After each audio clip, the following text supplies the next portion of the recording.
Okay, good afternoon, everyone. Okay, so last Thursday, you guys had your exam and your quizzes.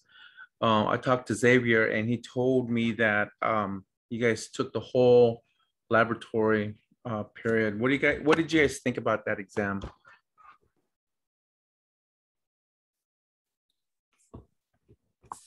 The exam was okay. Case studies took a long time.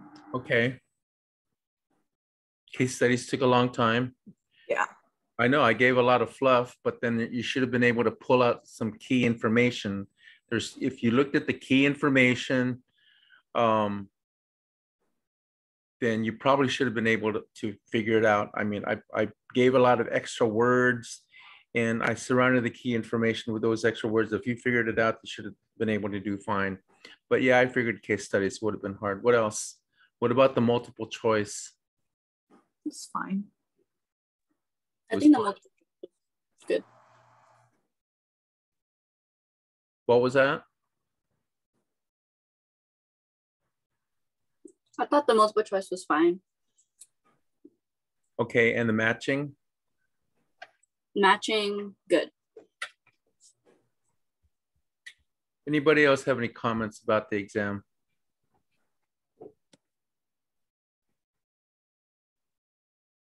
Jazzy, what did you think? I'm going to start calling on people. You know, if you guys aren't going to speak up, I'm going to start calling names because your names are underneath your images.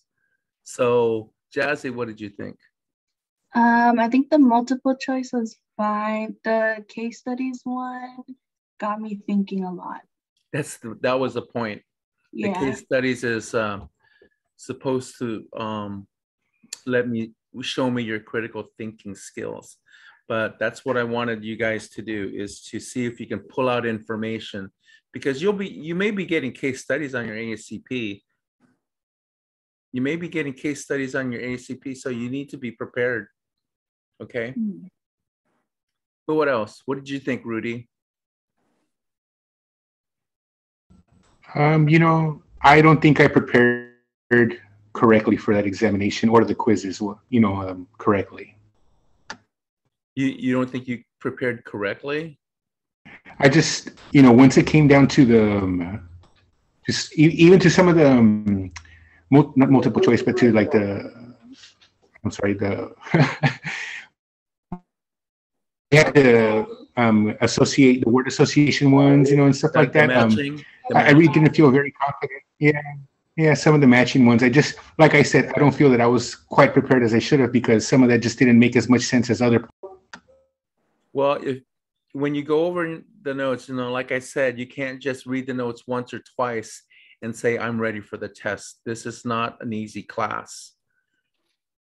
But if you study the notes and you listen to my review, and I'm recording my lectures, if you listen to my lectures and you go over notes, you go over the PowerPoints, and I highlighted the key points in red, and that originally was for me, but then I kept it for the students. I did this about 3 years ago. Then you should be fine. You should be able to pull out information. I mean, the PowerPoint presentation should be you should be very, very familiar with the PowerPoint presentations. I mean, 3 times, sure. I mean, if you just look at it twice, that's not going to cut it. Okay. And this is not an easy class, but it can be an easy class. And it actually is for, some of you, because there were 2 people who actually aced this exam last Thursday. They aced it totally, and so it's possible. If you put in the time, and effort to prepare for this, then you're gonna get a good grade. I mean, right now for the grades, there are at least 4 individuals who are getting solid A's, and the rest of the students are not. Okay, so if you're gonna put in, if you want a good grade in this class, as in any class, you need to put in the time. You can't just say, well, the lecture was last week and here it is. It's Tuesday night, exams Thursday. It's not going to cut it. You need to be thoroughly prepared. So, I mean, I'm not going to babysit you guys. You guys are all adults, and As far as the bonus questions, I mean, I could give bonus questions, but to me, the way I think about bonus questions, usually I would give bonus questions probably to help out those of you who are not doing well. But in fairness to those who are studying and getting good grades, it's not fair for them because they put in the time to study. And I think the same effort should be put out by the whole class. So that's my thinking. So, all right. Any other comments about last Thursday's exam? I know case studies were, I figured case studies would be challenging, but that's what I thought.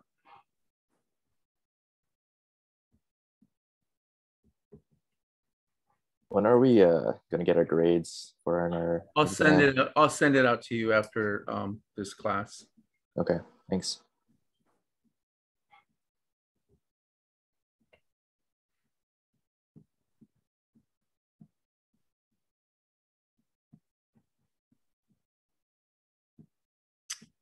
All right.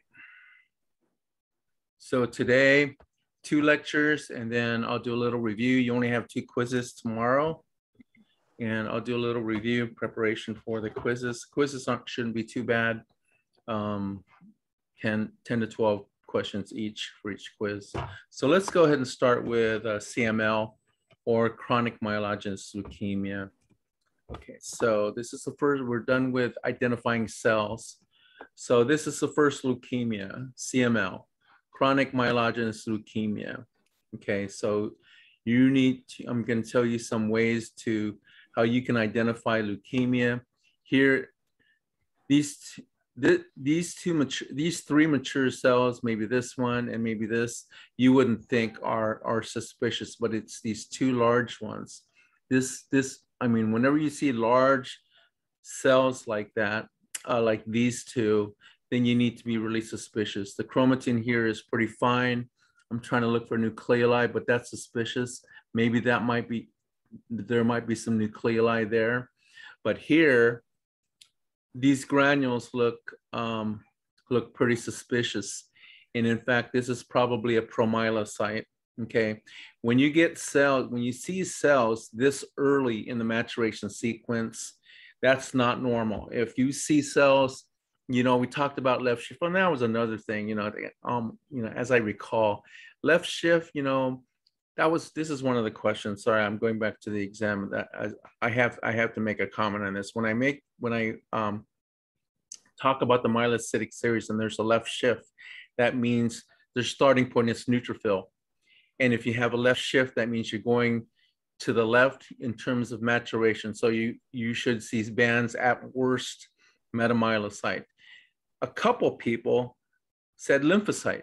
I mean, I just found that incredible. I mean, left shift lymphocyte, no, that doesn't. And left shift hypersegmented neutrophils, no, that's the wrong direction. I mean, guys need to pay attention to what I'm talking about. There's left and there's right. And I talked about this going on the myelocytic series. If you get a left shift, you see bands, immature. Right shift is ultra mature or hypersegmented neutrophils. Okay, so for leukemias, it's worse than the left shift. You won't see you will see bands. I mean, I would have expected to see bands, but if you see immature cells that go all the way to the blast, perhaps like this cell, or even this one, promyelocyte, those are the first 2 stages of the myelocytic series. Whenever you get cells that young in the maturation sequence, then you got to be suspicious of a leukemia. Also, to couple that with your total white count.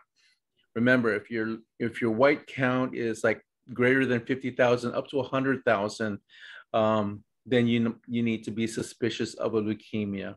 All right. Okay, leukemia by definition, it's a malignant disease.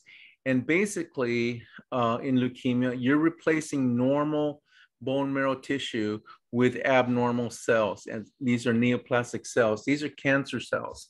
Neoplastic means they grow out of control and they've infiltrated the bone marrow and they are replacing the normal myeloid cells in the bone marrow. Okay, I say myeloid, meaning that your lymphocyte, monocyte, and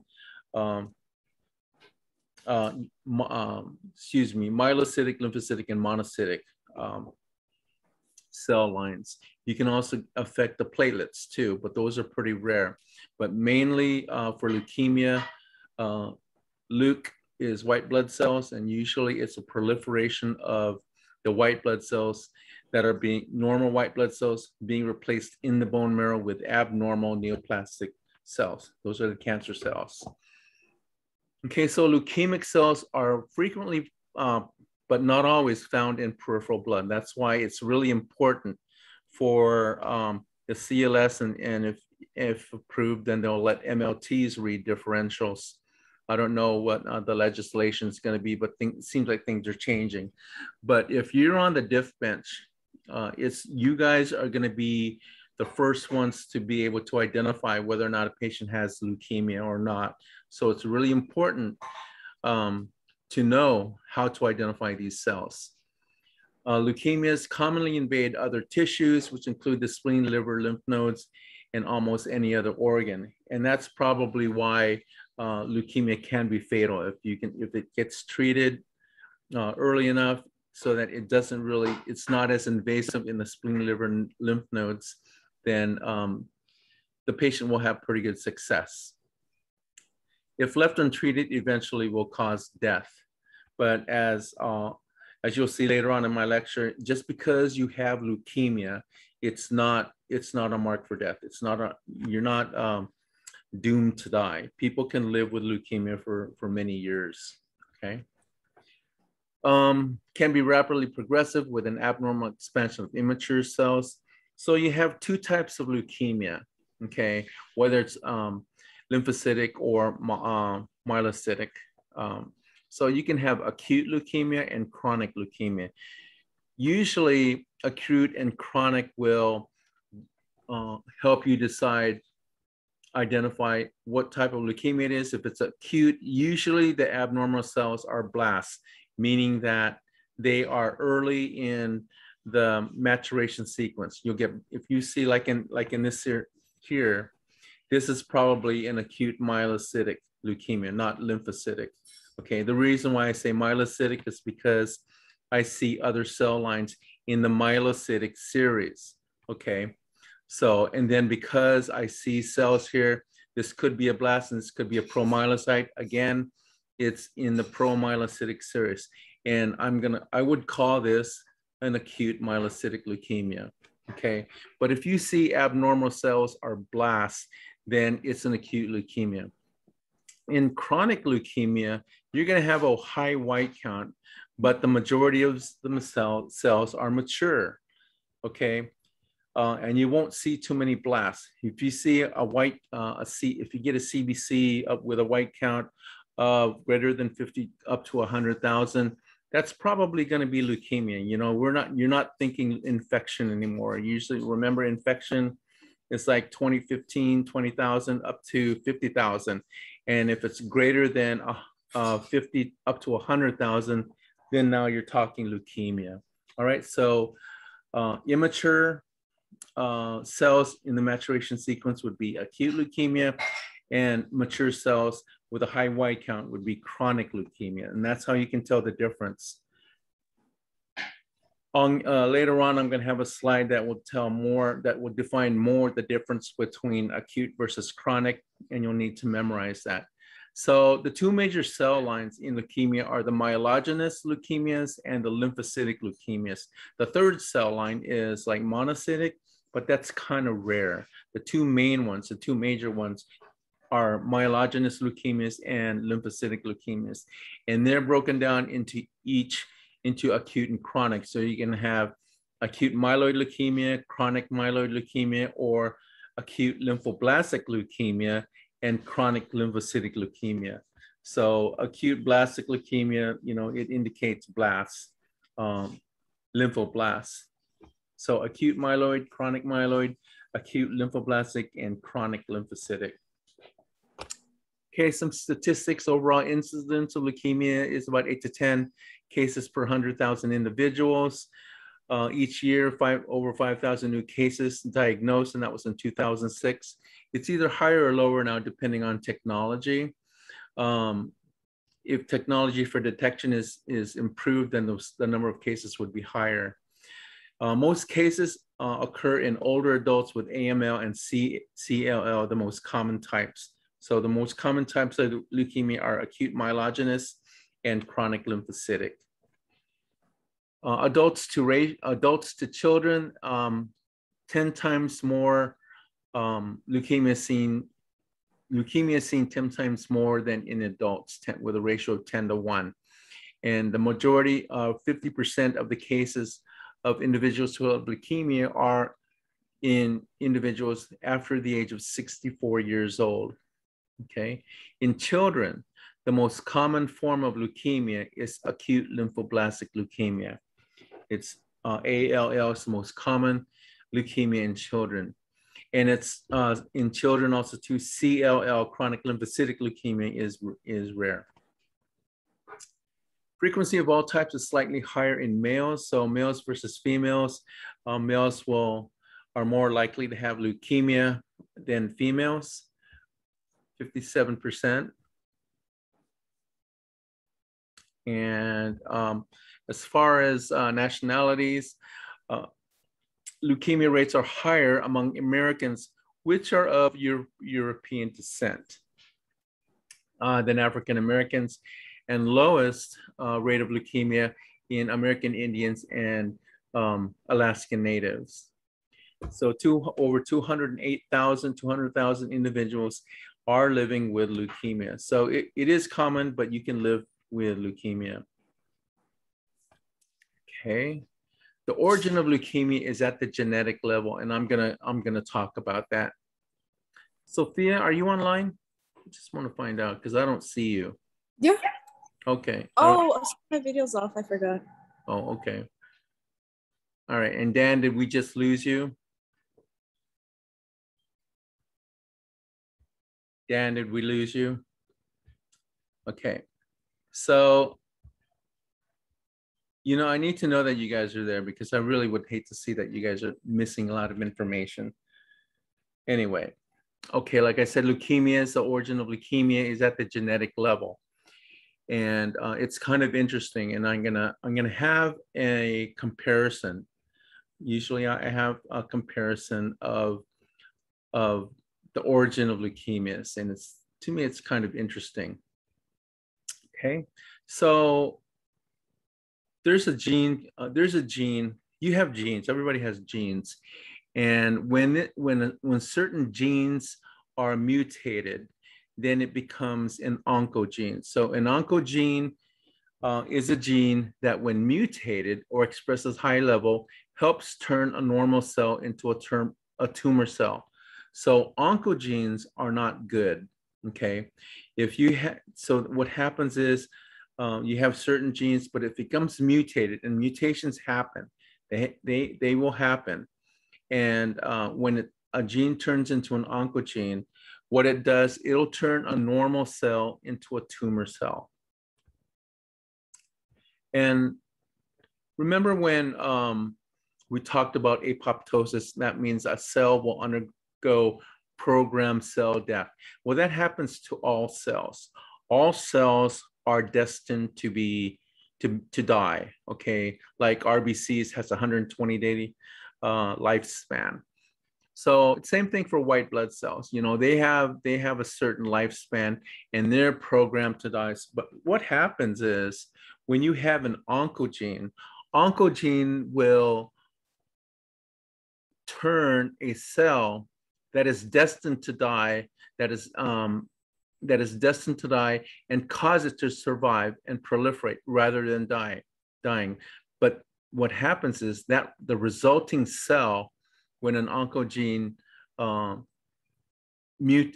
causes a cell to change into a tumor cell, that tumor cell is kind of like a zombie. So if you can compare that to, like, these cells are supposed to die, but what happens is in the presence of an oncogene, those cells will not die, they'll live, but the resulting cell is like a tumor cell. They're like zombies. So it's kind of like The Walking Dead, Okay, it's kind of like The Walking Dead if you watch that show. So zombies actually do exist if you can think about it.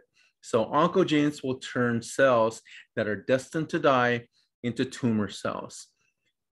What will save you is what's called a tumor suppressor gene. Okay, so you have your oncogene, and then now you have what's called a tumor suppressor gene. It's an anti-oncogene. So oncogene will create all these zombie tumor cells, right? Cancer cells. That's what oncogenes do. Oncogene is bad, but a tumor suppressor gene is actually good. It acts against the oncogene, so it puts the brakes and stops cells before they can travel down the road to cancer. Okay, so you want tumor suppressor genes to always be there to protect you from developing cancer cells. So a loss of function in these tumor suppressor genes can be disastrous. It's not good to have a damaged tumor suppressor gene. So when a tumor suppressor gene is mutated, the cells can progress to cancer. We want to protect and make sure tumor suppressor genes are always functional, because that's what keeps the oncogene from turning cells that are destined to die into cancer cells. All right, so you have a cell that will create cancer cells, and then you have you have a gene that will create cancer cells. On the other end, you have a gene that will act against the oncogene to prevent cells from turning into cancer cells. Okay. Tumor suppressor genes will follow the two-hit hypothesis. And so what that means, a two-hit hypothesis, is that genes require two mutations to cause phenotypic change. So 2 hits to DNA are necessary to cause cancer. So if both genes, so you need both genes affected. If both genes are affected by the oncogene, then it's going to turn into cancer. Okay, so it's going to turn into cancer. However, if one out of the 2 genes is not damaged and the other one is damaged, then you'll still not get any cancer. So in other words, the mutant tumor suppressor alleles are usually recessive, meaning that there's no tumor. Whereas if it's heterozygous and there's one tumor gene and one not a tumor gene, then the dominant tumor gene or tumor suppressor gene will prevail. Okay, so in order for it to be a tumor gene, that's the dominant gene that's expressed. So it's kind of like your blood types. You're either AA or AO, and what's expressed is A. So AO is heterozygous and AA is homozygous, but that's the dominant gene. OO is recessive. Okay, so it's not going to be expressed unless it's recessive. You have to be OO. You can't be OA and be O. If you're OA, then you're still type A, or OB and you're still type B. So in order for the O to be expressed, it has to be homozygous. Okay, that's it for genetics for a while. All right, going back to leukemia's classification.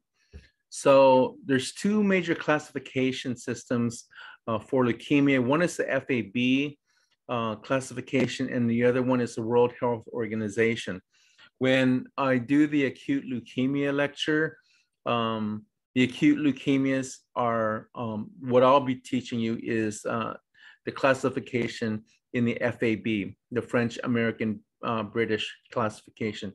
The World Health Organization is another system, like I said, and pathologists and doctors use that one. But for our class, we'll use the FAB, French American British classification. This is that slide I was talking about, acute versus chronic. You need to be very familiar with this and memorize it, okay? There's characteristics of acute leukemia, like it's acute onset, it's rapidly fatal, bone marrow failure, early anemia, thrombocytopenia, really low platelet count, and the white count varies with elevations and blasts, or maybe normal or decreased. That's acute, okay? And then on the chronic side, insidious onset. What insidious onset means that you don't know you have leukemia until you go to the doctor because you don't feel good. It kind of like creeps up on you, or you have it and you don't know it, like you're asymptomatic. So it's insidious onset.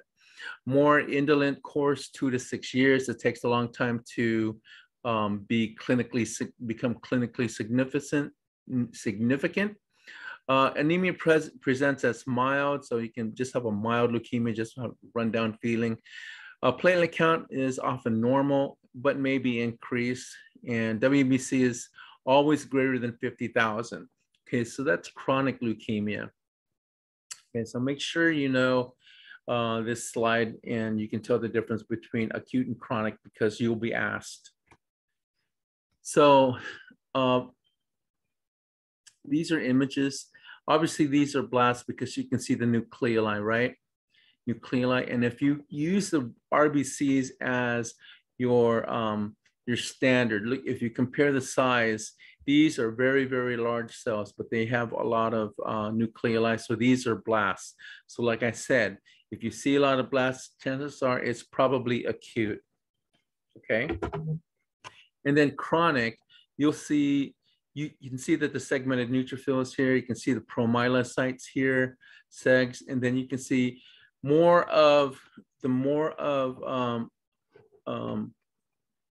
a variety of the different cells in the series. Like you can have the mature neutrophils, but then you can have the immature going as early as maybe myeloblasts, but then definitely you have some promyelocytes here.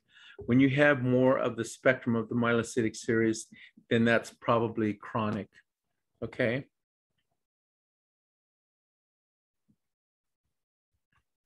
All right, more slides, acute versus chronic. You can tell that these cells, even though if you don't see the nucleoli, this is probably, and I would venture to guess that this is probably in the lymphocytic series because they almost look like lymphocytes, more mature lymphocytes, but they're more like lymphoblasts. This is what I mean by fine chromatin. If you look at these cells, the chromatin is fine granular. They're fine granular and it's not coarse. They're kind of like fine, almost like I compare it to like smooth peanut butter, okay? But because it's a lot, because it's a high white count, if you look at this one as one field, there's a lot of cells in this field. That means the white count is high. Here, if you, again, this, to me, this looks like it's in the lymphocytic series. Most of these cells are lymphocytic, because I don't see any cells like neutrophils or monocytes in this field. I see only cells that look like lymphocytes. But if you look at the chromatin more in detail, you can see that it's not as smooth as these cells. It's kind of like coarse. This is what I mean by coarse clumped. Coarse clump. You see like channeling here, and it's kind of dark here. You can see some channeling or sometimes like a mosaic pattern. You don't see any of that channeling or mosaic panel or cracked chromatin. You see that here. See, you see the cracking here, here, and here. These are mature, okay? Mature lymphocyte. These are immature, going all the way possibly up to blasts. So this is acute and this is chronic. And it's probably lymphocytic. These are lymphocytic in origin. So that's how I would tell. If I see only lymphocytes like this, if I don't see any cells, other cells like neutrophils, look for neutrophils or look for monocytes. If I see nothing but lymphocytes, it's probably, that's what CLL looks like. CLL is high white count, and most of the cells are mature and they're lymphocytic, okay? This one is definitely obvious. It's definitely a leukemia, and all I see are very immature cells, and it's a lot. So this is, and it looks lymphocytic because I don't see any segs, I don't see any monocytes. So this is probably acute lymphocytic leukemia, okay? So that's, if I'm on the bench and I saw these fields, that's what I would guess. But as far as making you can suggest that to the pathologist. This is what I think, doctor. And then what he'll do is he'll take a look at it, take your input, but he's the one who's going to make the final diagnosis. Usually what you'll do is you'll say suspicious cells, immature, suggestive of, and you can tell suggestive of, but you won't report it, but you'll let the doctor know what you think. Okay, hyperplasia is a term that describes hyperplasia, just like, aplasia, aplastic anemia, you remember that? Aplastic means no production. Well, hyperplasia is the opposite, where you have a high production of something, high production of cells. So just because you have a high production of cells does not necessarily mean you have leukemia. So it's a condition where there is an increased number of normal cells in a tissue or organ, and it's not necessarily cancer. All hyperplasia means that you have a high production of cells. You can have a high production of neutrophils, but that's not leukemia, okay? Just means you produce a lot of cells. Myeloproliferative, that's going to be another lecture. That means it's malignant diseases of the bone marrow cells. And then the thing about myeloproliferative disorders, myeloproliferative, is that it includes more than one cell line. You have the RBC cell line, the erythrocytic, the granulocytic or myelocytic series, and then you have the platelet cell line. So these are three cell lines, the RBC, myeloid, and the platelets that are effective. When you get these three or more than one cell line, it's classified into the myeloproliferative disorders. And I'll be talking about that and be giving that lecture towards the end of leukemias. Okay, CML, chronic myelogenous leukemia. Other names are chronic myeloid leukemia, which is CML, chronic CML here, chronic myeloid, or chronic granulocytic leukemia, CGL. These are all the same thing. Chronic myelogenous, myeloid, and granulocytic. They are all the same thing, so don't get confused. A chronic myeloproliferative disorder is characterized by the presence in the peripheral blood nature of mature and immature granulocytes. But for myeloproliferative disorder, remember, it has to include RBCs, granulocytes, and platelets, okay? Whenever you see myeloproliferative, you need to know that it's like three cell lines, RBCs, myeloid, and the platelets, okay? So CML is the first human disease in which pathogenesis could be directly traced to a specific chromosome abnormality. And specifically for CML, chronic myelogenous leukemia, you need to know that one of the identifying markers for CML is the Philadelphia chromosome. So if you see Philadelphia chromosome anywhere on a test or anywhere, then you're talking about chronic myelogenous leukemia. Children can have it, but only 5% of the children are positive for this marker, okay? And what the Philadelphia chromosome is, it's a translocation of chromosome 9 and 22. It's a translocation of chromosome 9 and 22. Make sure that you know that. It's red and it's underlined. So it's a translocation of 9 and 22. So the presence of this translocation is highly sensitive since 95% of the people with CML have this abnormality. And it's, like I said, this translocation is called the Philadelphia chromosome. So here are the two genes, chromosomes. Chromosome 9 is this large one, and chromosome 22 is a small gray one. So what happens is this portion here, this is the ABL portion, gets translocated.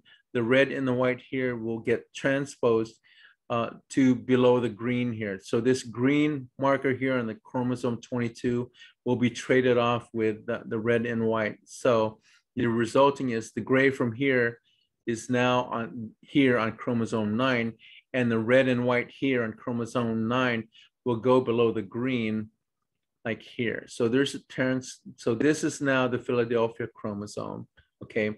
Translocation of chromosome 9 and 20, translocation of genes between chromosome 9 and chromosome 22. So this is still chromosome 9, but this here is your Philadelphia chromosome, okay? So that's what the translocation looks like. Those are the genes. We won't be looking at that. So the mechanism of how this works is kinase, okay? It may be difficult to follow me during the next few slides, but just try to absorb what I'm trying to say. So kinase is an enzyme that will add a phosphate, group. And that's important to know because one of the important processes in this, in how the cancer gene will proliferate is that there's a transfer of phosphorus from ATP to become ADP. And it's this phosphate group will be put onto a protein. So ATP will donate a phosphate group and it'll release it to become ADP. Okay, so the protein plus this phosphate group is called a phosphorylated protein. So just know that phosphate is an important, the transfer of phosphate from ATP to the protein is an important step. Okay, so now you have this phosphorylated protein. Okay, it picked up a protein. And the target molecule that this phosphate's going to go to is called BCR-ABL. BCR-ABL, and this is a gene. This is a gene on it's a gene on one of this. It's a gene that everybody has. Okay, so the mechanism of action to protect this gene. This gene here is actually going to be affected by a cancer cell, and the cancer cell has a phosphate group on it. So what we want to do is we want to protect this target molecule, the BCR-ABL, and the medication is called imatinib. Okay, so what imatinib will do is it'll block ATP binding to tyrosine the kinase active site. So we're here trying to protect this BCR-ABL gene, and there's a medication, imatinib, that will block the binding site that a tumor cell will attach to on this target molecule. Okay, so tyrosine kinase will block the active site. Okay, and that's how the medication works. So ATP and tyrosine kinase cannot bind together. That's what we want. The phosphate group cannot be transferred from ATP. Remember, ATP, which donates a phosphate group to become ADP, donates a phosphate group. That process can't take place. And that's what imatinib does. It's a protein kinase inhibitor. Okay, so what's happening here is the phosphate group is being blocked. And that's an important thing to know. So the protein kinase inhibitor is a type of enzyme inhibitor that specifically blocks the action of one or more protein kinases. Okay, and hence they can be subdivided and characterized by amino acids, like you can have tyrosine kinase or serine kinase or threonine kinase. So tyrosine kinase, this is the molecule. I'm not going to ask you what to replicate this. It's not a biochemistry class. And then, as you know from the Philadelphia chromosome, it's a translocation of chromosomes 9 and 22. The BCR gene from 22 is fused with chromosome 9. Okay, 22 is fused with chromosome 9. And the exchange results in a DNA code for BCR-ABL. Remember, this is the gene, and this is the mutant tyrosine kinase. Normal functioning tyrokinase requires activation of other messaging cells for normal cell division. The BCR-ABL, this is the gene that's a target molecule, does not require activation by other messaging proteins. So BCR-ABL activates a number of cell cycle control and protein enzymes, and it speeds up cell division. So that's a normal process. And imatinib, remember imatinib, that's your medicine, that's your medication that will block the binding site so that a cancer molecule cannot bind to the ABL, the BCR-ABL. Okay, there's competitive. So what happens is that there's competitive inhibition to that binding site. And basically, imatinib is a drug that used to treat certain types of cancer. So it's useful in other areas too. And it's a first member of a new class of agents that acts by inhibiting particular tyrosine kinase enzymes. So here's what happens. So this kind of summarizes everything what's going on. The BCR-ABL remember, this is the target molecule. This is a target molecule. And the top process is for when this gene is attacked by a cancer molecule. This is the kinase domain, okay? And this here is a substrate, GBR2SC. So here, when you have binding here like this, so this will bind to the BCR-ABL. We don't want this because what's happening is that there is a phosphate group being transferred to here. So BCR-ABL here transfer this phosphate group, so phosphorylation takes place. So when this happens and releases this molecule, now you have proliferation of the tumor cell. Okay, so this will bind to this substrate will bind to the kinase domain. Phosphorylation will take place. Phosphate will bind to the substrate, will be released, and you'll get tumor cell proliferation. Down below, here's your target molecule now here. So here is imatinib, which will competitively bind to the kinase domain. So when this happens, the substrate can't bind to the kinase domain. So there's prevention. It's a competitive inhibition. So when that happens, when the imatinib takes place and binds to your target molecule, then tumor cell proliferation will not take place. So this is basically a summary of the previous 2 or 3 slides that I talked about. So the substrate will bind, pick up a phosphate group from the ATP, and it releases, and it's going to cause tumor cell proliferation after it binds to the BCR molecule.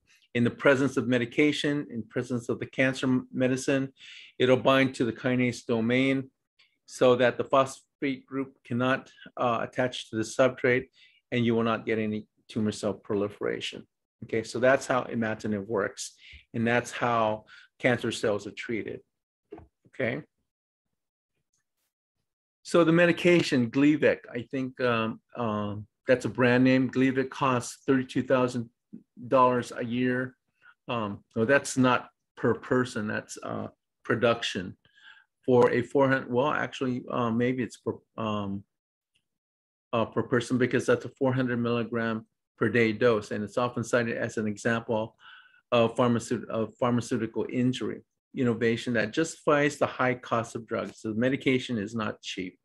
So patients who take this medication will get a pretty good response rate and show a 10-year survival rate in 78% of the patients. And that's the medication right there. So patients with CML may be asymptomatic or symptomatic on presentation. And for CML, when it's diagnosed, it's common for the disease to be discovered incidentally. Like for example, on a routine physical. So if you're not feeling well and you say, well, I think I need to go to the doctor because I'm not feeling well, he's going to run some lab tests on you. Okay, I'll do order CBC and some chemistries.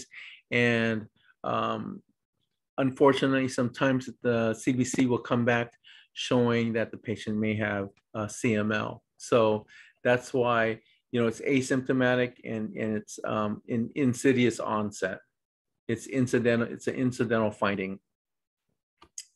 So the symptoms for CML, and this is for a patient, mid 50s, 60s, 70 years old. Symptoms are commonly general malaise, fullness in the upper abdomen with early satiety or feeling of being full, loss of appetite, and that's related to a large spleen and a large liver. Sometimes they'll get night sweats, weight loss, bone tenderness, aching, and complaints related to accompanying anemia. Lymphadenopathy is rare, and in later stages, patient may present showing effects of basophilia. So for the differentials, it seems like the basophils are not really significant. The normal range for basophils is 0 to 1. Remember that. But if you do a CBC with an elevated white count and you see maybe like 8, 10, maybe 15 on a rare occasion. If you see that many basophils does not happen very often, but only in CML. If you have increased basophils, then you probably need to be suspicious. CML is characterized by 3 phases: a chronic phase, an accelerated phase, which is a transitory phase, and finally a blast phase. So that's the progression of the disease. So 85% of the patients mostly are diagnosed in the chronic phase.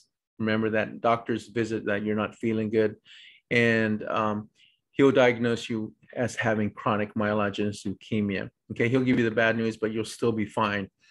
The disease may be stable for several years and is usually responsive to conventional therapy. And the progress to accelerate or blast phase in the absence of therapy usually occurs. Like if you go untreated, then you can go in blast phase. You'll transition from the chronic to the acute to chronic to the acute in 3 to 5 years. So the accelerated phase presents a variety of signs and symptoms of unexplained fevers. So you're going to start to not feel bad a little bit more. You'll get weight loss, progressive leukocytosis, worsening splenomegaly, bone and joint pain sensitivity, bleeding, thrombosis, and infections. Okay, so you have an elevated white count, but you have infections. Why do you think that is? Remember, white cells are, the function of white cells is to protect you from infection. Well, why is it that you're prone to infections when you have leukemia? Is it because they're not mature white blood cells? Not necessarily mature. But if, say, for example, you have a chronic and you have a bunch of mature cells, what's going on? What do you think? Why do you think? So your doctor says you've got leukemia, you have elevated white count. Say your white count is about 75,000, but then you're coming down with infections. Why do you think that is? Not producing enough antibodies? No, not necessarily antibodies. So you gotta keep in mind that when you have leukemia and you have elevated white count, you would think that these white blood cells are functioning to protect you from infection, right? But keep in mind, remember with the oncogene turning these cells that are supposed to die, and they turn them into zombies, they'll continue on into tumor cells, right? So these are not normally normal white blood cells. These are actually sick cells. They are sick, okay? They're tumor cells, they're cancer cells. So they don't function with the normal way that a white cell would normally function. So they're sick cells, they're sick, they're ill, but they're not gonna function the way that normal white blood cells would function. That's why you're not protected. Even though you have elevated white count, it doesn't mean anything because the cells are not functioning as white blood cells, okay? Okay, now you're going into the blast phase. So the accelerated phase is the transition. You're now transitioning from chronic and you're headed to the blast phase. Once you're in blast phase, and it's called going into blast crisis, you converted from CML into the AML, okay? And once you're in the blast phase, your leukemia is gonna be a little bit more aggressive, okay? The most important lab finding when you're in the blast phase is you're definitely gonna see a white blood cell count of greater than 100,000, okay? Greater than 100,000. Neutrophilic leukocytosis with basophilia. Remember, if you see elevated basophils, okay, think leukemia. If you see elevated eosinophils, you think parasite infection, okay, things like that.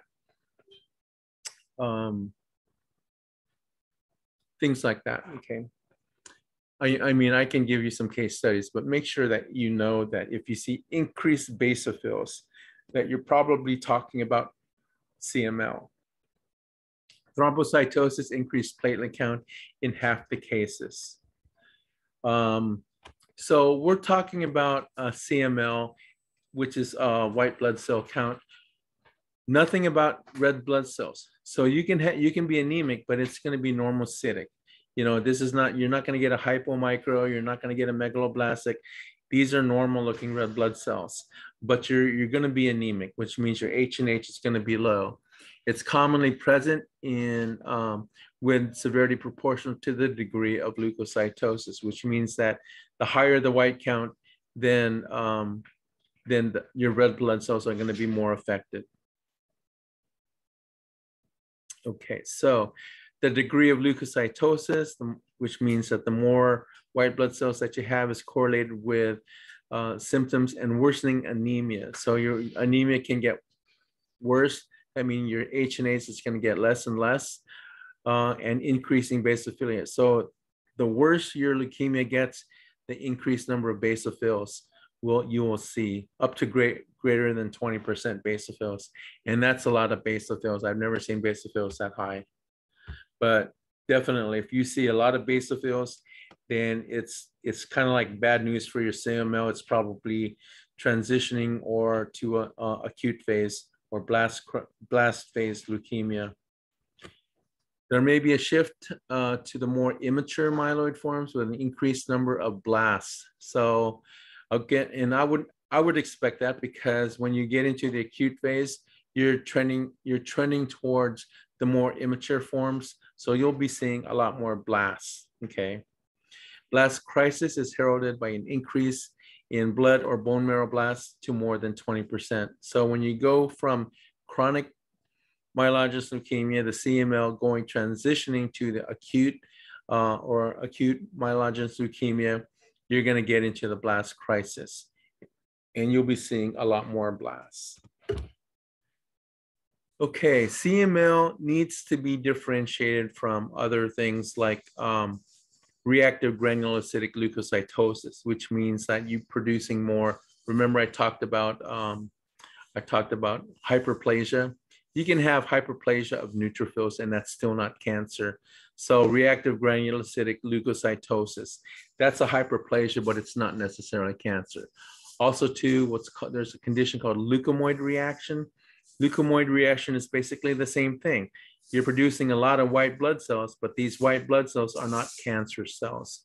So reactive granulocytic leukocytosis is not cancer, and leukomoid reaction is also not cancer. You're just producing a lot of white blood cells. CML, you're producing white blood cells, but your normal cells have been transitioned or replaced by cancer cells. Okay, so CML and reactive granulocytic leukocytosis and leukomoid reaction show neutrophilic leukocytosis with immature forms. Okay. They both show immature forms, but remember, the difference is CML is a cancer, and the reactive and the leukomoid reaction are not cancerous. CML will show basophilia and eosinophilia, but mainly basophilia, as well as a myelocytic bulge. CML will show, in contrast to the reactive granulocytic leukocytosis and leukomoid reaction, because they can look similar, but CML will have the Philadelphia chromosome. The other two will not.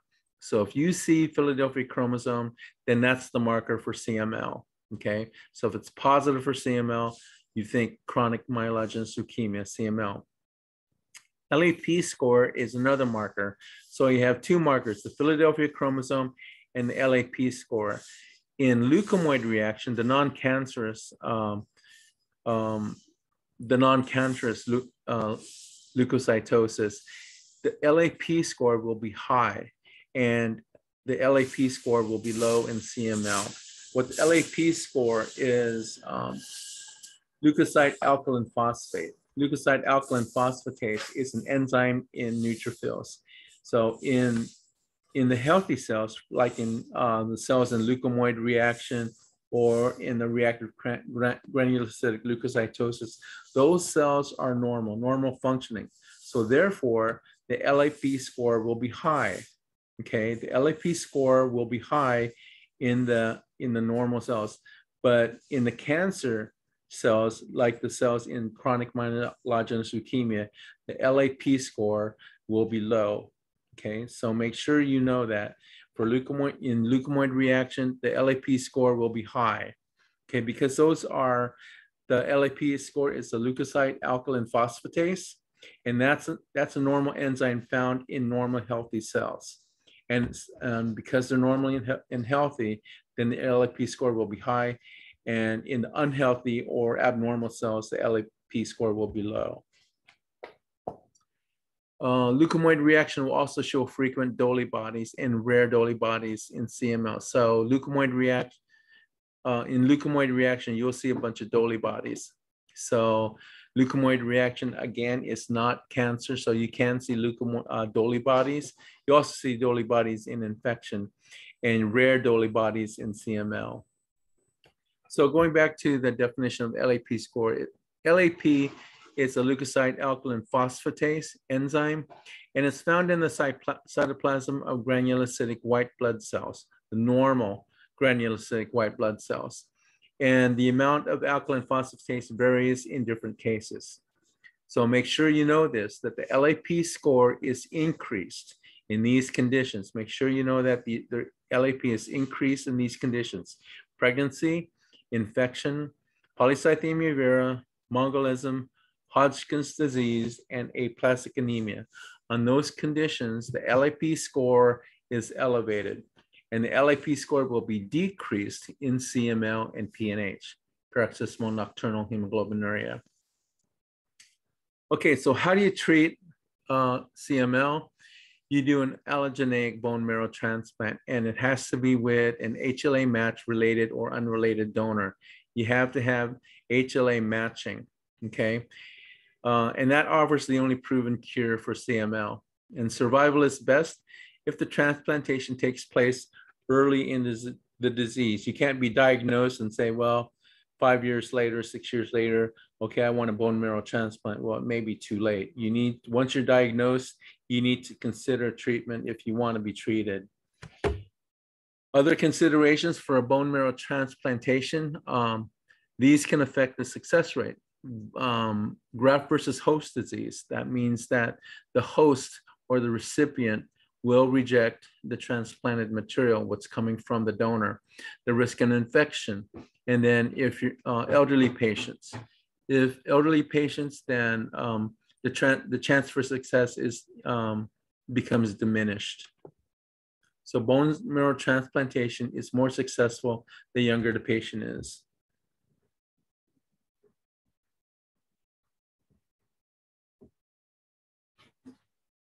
Okay. And here's some pictures. So this is probably a chronic, it's not acute, because I'm seeing mature cells here, that's segmented neutrophils. I'm seeing promyelocytes, and this is probably a basophil. So this is a good picture of CML. So again, I see neutrophils here, and these are really abnormal cancer cells. When you see this kind of what's going on with the cytoplasm here, that's not normal. And the cytoplasm here, that's not normal. These are not normal cells, so some kind of leukemia. Here, this is not this is a neutrophil, but it's an unusual one. It's called a Pycnotic Neutrophil. This means that the blood is old. It's a sign that the blood has aged a little bit. But you're seeing that, I see these blasts because I'm seeing nucleoli here and some mature, so it's probably chronic. And that's it for the CML lecture. I know there's a lot of new and technical information there. So do you have any questions? Yeah, what's mylase? What does that mean? Which one? Mylase? Mylase, where? I don't think I've said that term. Let me see. What slide was that? The symptoms of CML. Mylase. Oh, malaise. Malaise. Oh, this one? Yes. That means you're feeling tired. That means you're feeling run down. Malaise. You're feeling your fatigue like that. Malaise is just feeling fatigue. Satiety is like having an appetite. You have an appetite or you don't have an appetite. So in this case, you don't have an appetite because you feel full. You have loss of appetite. Any other questions? Yeah, what's Mongolism? Mongolism is it has to do it affects the, you know, remember in aplastic anemia where you have short stature, that's kind of severe, where you have skeletal deformation. Mongolism it affects your appearance. It makes you more I don't know, I don't want to